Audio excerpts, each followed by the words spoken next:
Hello, this is William McKissock with Schooley Mitchell, your expense reduction specialist. And word of caution, as I've always said in the last few videos, this isn't my day job, but this is me helping the community, help promote other businesses and do some good in the community. And today I have with me Eric Bunch. Eric, welcome to the show. Hey, William, thank you for having me. For the viewers, I want to tell you a little bit about Eric. Eric is a photographer and a fantastic video production specialist based here in the Tampa Bay area in Florida. His company is called NTP2. So Eric, as a first question, tell me, what does NTP stand for and where does that name come from? So I actually got started in the photography industry in sales and product sales.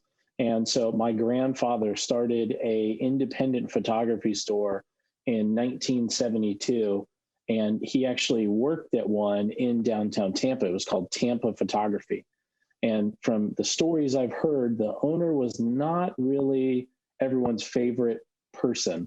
My grandfather was favored amongst all the clients. And so the owner made my grandfather mad enough one day where he went out and he went and bought his own property, and he started North Tampa Photography, and Tampa Photography closed within 2 years. And in the 90s, my grandfather's store was the largest Kodak supplier on the entire East Coast. Wow. And so that's how I got started in the photography industry, was working there, running the store. And then I started my business of actually being a professional photographer and videographer. What a really cool story. You said before we started that it was a cool story. I'm so glad I asked that question.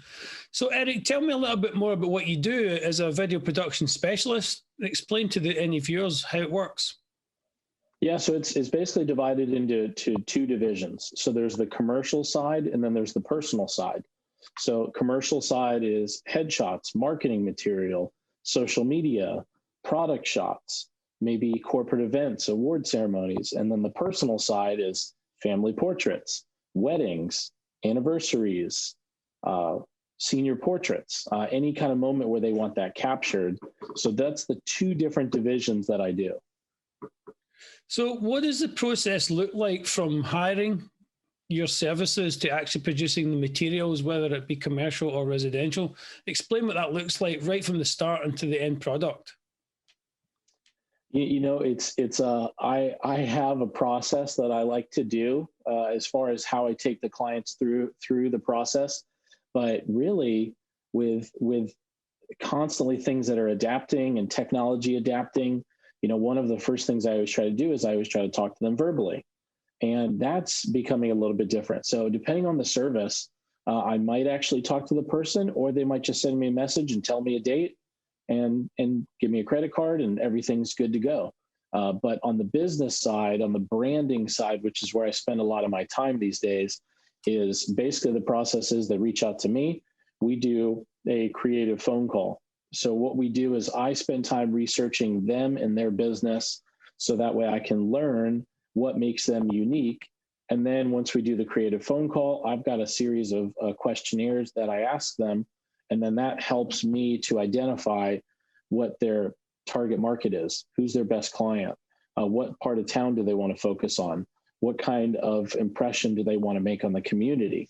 And so that helps me with scheduling these different locations, and whether it's a photography session or video, then I know where we need to do that at. Fantastic. So anybody watching this, you can clearly see, Eric, that you have a very stringent process to make sure that whether it's a residential or a business client, they get what they need. And that's very important. Actually taking care of the customer, making sure that they get that service at the end result that they're looking for. So you touched on residential and commercial. Obviously you do both, but what's the kind of percentage? What's that mix of residential and commercial, or is it fairly even? Tell the viewers a little bit more, please. It's not even majority of it, because you figure a lot of the residential side, the personal services, is going to happen on the weekends, versus the commercial, the corporate, that's happening Monday through Friday. So it's about a 60 to 40% split. As I spend most of my Monday through Friday working with corporate clients and commercial clients, working on their material, their videos, their headshots, their photo sessions. And then on the weekends, like a wedding, I refer to it my side hustle, because I enjoy doing weddings, which I commonly get told, oh, you're kind of weird for enjoying it. Like, I like the fast pace. I like the challenge of it. And that's what really keeps me on my toes. And I find that's where some of my best work comes out, is when I'm being tested, either a fast paced environment or something I haven't done before and I'm not as familiar with. So that's normally what I enjoy. So yeah, it's about a 60-40 split. Okay. So, I mean, that's amazing that you do have quite a range of services, and obviously 60-40 split commercial residential. So anybody watching this, please get in touch with Eric. You can see his details underneath his portion of the video. Reach out. He's one of the nicest guys you'll ever meet as well. And on that basis, Eric, I wanted to say about being a nice guy. You do some work in the community, similar to what I'm doing here, helping promote other businesses.